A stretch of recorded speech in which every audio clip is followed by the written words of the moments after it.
Hello बच्चों, good morning. तो आज हम करने वाले हैं वर्कशीट नंबर 51, जो कि है क्लास 10th की इंग्लिश की वर्कशीट। और ये है हमारी 7 नवंबर की वर्कशीट है। ठीक है, फेस योर फियर्स, यानी अपने वो है ना थम्स अप का एडवर्टाइज, डर के आगे जीत है, सॉरी माउंटेन ड्यू का। तो यहाँ है फेस योर फियर्स, यानी अपने डर से दूर मत भागो, फेस करो उनको, सामना करो उनका, किसका? फियर्स का, डर का। तो टास्क ए है हमारे पास सबसे पहले। Have you felt scared? Scared मतलब होता है डर। In any of the situation given below, नीचे ना कुछ सिचुएशंस दी हुई हैं। अगर आपको इन पे कभी डर लगा है ना, तो आपको यस लिखना है, नहीं लगा है तो आपको नो करना है। तो सबकी सिचुएशन अलग अलग हो सकती हैं, सबके एक्सपीरियंस अलग अलग हो सकते हैं। मैं अपने एक्सपीरियंस लिख रहा हूँ, आप अपने एक्सपीरियंस के हिसाब से यस और नो कर सकते हो। तो पहला है हमारा बीइंग अलोन एट होम। अगर आप घर पे अकेले हो तो क्या आपको डर लगता है? देखो, जब बच्चे थे ना तब लगता था, अब नहीं लगता। अब तो घर पे अकेले रहते हैं तो मज़ा आता है, क्यों? Now two, facing an exam. Exam को फेस करने में डर लगता है भाई, ये तो अभी भी लगता है। अभी भी कोई एग्ज़ाम हो तो बिल्कुल डर लगता है। Walking on a lonely street at night. रात को अकेले किसी गली में जा रहे हो या रोड पे चल रहे हो, भाई दिल्ली में तो बिल्कुल लगता है। कोई भरोसा नहीं, कौन आगे मोबाइल छीन ले, कौन कुछ कर ले, तो यस कर देंगे हम। Thunder lightning storms. बचपन में थे तो डर लगता था, अब तो खैर नहीं लगता है, तो चलो कोई बात नहीं, यस कर सकते हैं हम इसको यस कर सकते हैं। तो हम इसको भी चलो यस ही कर देते हैं, इसको भी। ठीक है, अगर आपको नो लगता है, आपको डर नहीं लगता है, तो आप नो कर देना। ठीक है, एक मिनट, कोई नहीं, हम इसको, ये क्या हो गया?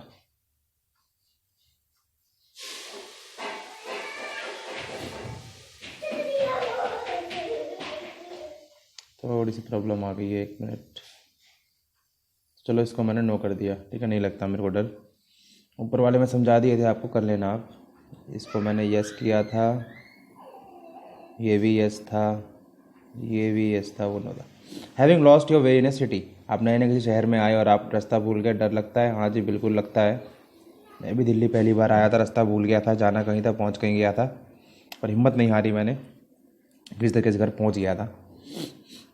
Now 6, public speaking, being on stage. क्या स्टेज पे जाने से आपको डर लगता है? देखो, ये तो बहुत लोग को लगता है, हो सकता है किसी को ना लगता हो, मुझे तो लगता था। पहली बार 7th क्लास में स्कूल के स्टेज पर चढ़ के मैंने दी थी स्पीच, तो बहुत डर लगा था मेरे को। Now 7, travelling alone in public transport. क्या पब्लिक ट्रांसपोर्ट में, यानी बस में, ट्रेन में, मेट्रो में अकेले सफ़र करने में डर लगता है? आपको तो नहीं लगता होगा, पर कभी ना कभी ऐसा टाइम आया होगा जब आपको लगा होगा। तो मेरे को पहली बार लगा था, तो मैं यस कर रहा हूँ। टॉकिंग टू ए स्ट्रेंजर, किसी अजनबी से बात करने में, नहीं, मुझे तो नहीं लगता। अगर आपको लगता हो तो आप यस कर सकते हो। ठीक है, ना अब आते हैं टास्क बी के ऊपर। ठीक है, समटाइम पास्ट फेलियर डिस्करेजस।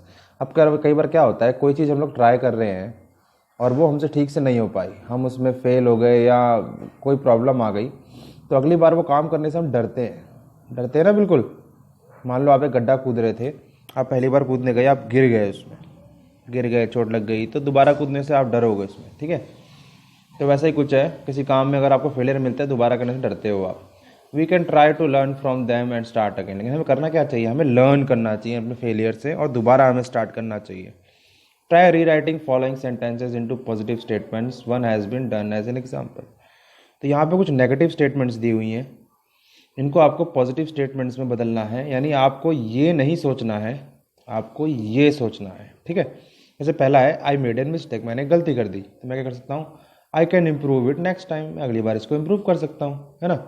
वही सेकंड है, दिस इज़ टू डिफिकल्ट। ठीक है, तो हम क्या कर सकते हैं इसके अंदर? हम इसमें लिख सकते हैं, yes I can do it, लिख सकते हैं ना हम लोग, आई कैन डू इट, है ना। या फिर I can try my best, मैं अपना सबसे बेस्ट करके देखूंगा इसमें उसे होता है कि नहीं होता है। अब है आई गिव अप। ठीक है, तो हम क्या कर सकते हैं? आई गिव अप नहीं कर सकता, आप लिख सकते हैं इसमें, I will keep trying.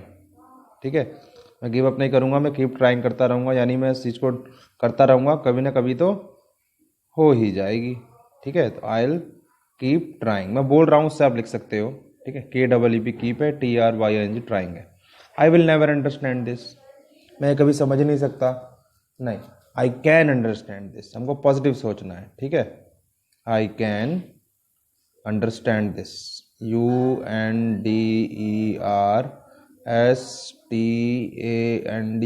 Understand this यहाँ लिख देता हूँ, चलो यही वाली स्पेलिंग है same, I can understand this, ठीक है। तो ये थी हमारे नेगेटिव स्टेटमेंट, ये हमें नहीं सोचना है, हमें पॉजिटिव सोचना है, आई विल थिंक एंड से।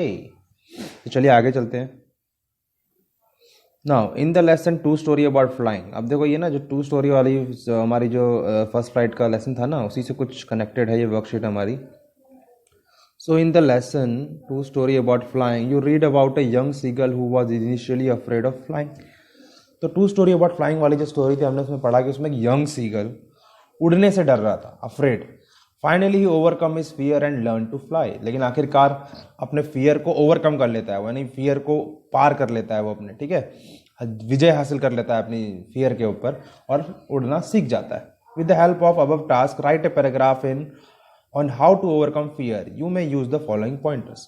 तो हमें करना कुछ नहीं है, हमें एक पैराग्राफ लिखना है हाउ टू ओवरकम फियर। तो आपको पहले इसको हिंदी बता दूं, हाउ टू ओवरकम फियर्स का मतलब होता है अपने डर पे जीत कैसे पाएं, ठीक है, डर के आगे जीत है बोलते हैं ना, तो अपने डर पे जीत कैसे पाएं, ठीक है, ओवरकम। तो ये कुछ पॉइंट्स हैं, आप इनको यूज़ कर सकते हो, नहीं भी यूज़ करोगे तो चलेगा, अपनी मर्जी से भी लिख सकते हो। Identify your fears, maintain a positive attitude, seek help, ठीक है, अपने डर को पहचानो, एक पॉजिटिव एटीट्यूड रखो, बी पॉजिटिव कहते हैं ना, मदद मांगो, विजुअलाइज करो सक्सेस को कि हाँ मेरा रास्ता ये है, मुझे इधर जाना है, विजुअलाइज करो उसको।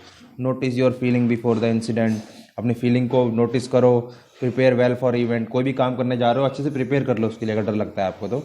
Notice your feeling after incident, वो काम जब हो जाता है उसके बाद नोटिस करो कैसा लग रहा है आपको, कॉन्फिडेंट लग रहा है, रिलैक्स लग रहा है, सेटिस्फाई लग रहा है।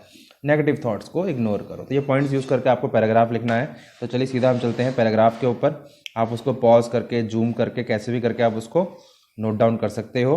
तो चलो हम चलते हैं सीधा अपने पैराग्राफ पे। मैं इसको जूम कर देता हूँ, आई होप आप सबको साफ साफ दिखाई दे रहा होगा, अगर ना दिखाई दे तो कमेंट बॉक्स में लिख देना, आपको फोटोग्राफ भी भेज देंगे इसकी। तो आपको देखो इसमें क्या क्या नहीं लिखना है, मैं पहले बता देता हूँ आपको। इसमें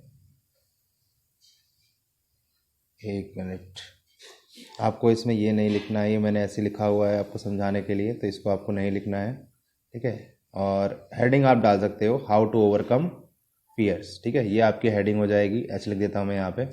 और सीधा आपको स्टार्ट कर देना है। Have you ever been scared of something, क्या आप कभी किसी चीज़ से डरे हो? And just couldn't get over it, और फिर आप उस चीज़ को पार भी नहीं कर पा रहे, मतलब वो चीज़ नहीं कर पा रहे।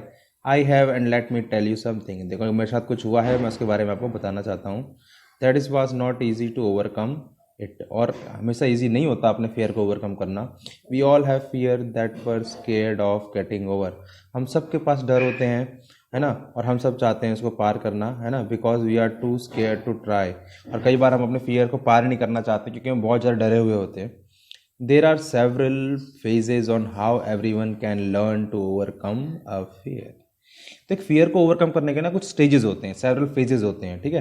आई am not going to tell you that you are going to overcome it, तो मैं ये नहीं कहता कि आप, मैं जो तरीका आपको बताने जा रहा हूँ बिल्कुल आप कर ही लोगे, उससे एकदम से ओवरकम कर लोगे अपने फियर को, नहीं, धीरे धीरे होता है फियर ओवरकम। ओवरकम मतलब डर पे जीत।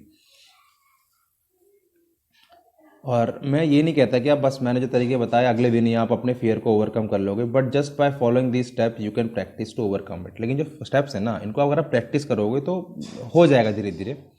फर्स्ट ऑफ ऑल पहला चीज़ ये है, you have got to realise why you are of this fear, ठीक है, वाई यू फियर ऑफ, जो भी है, थोड़ा सा मिस्टेक हो गया है यहाँ पे। First of all you got to realise why you are of this fear, ठीक है। पहले तो आपको ये रियलाइज करना है कि आप डरते क्यों हो।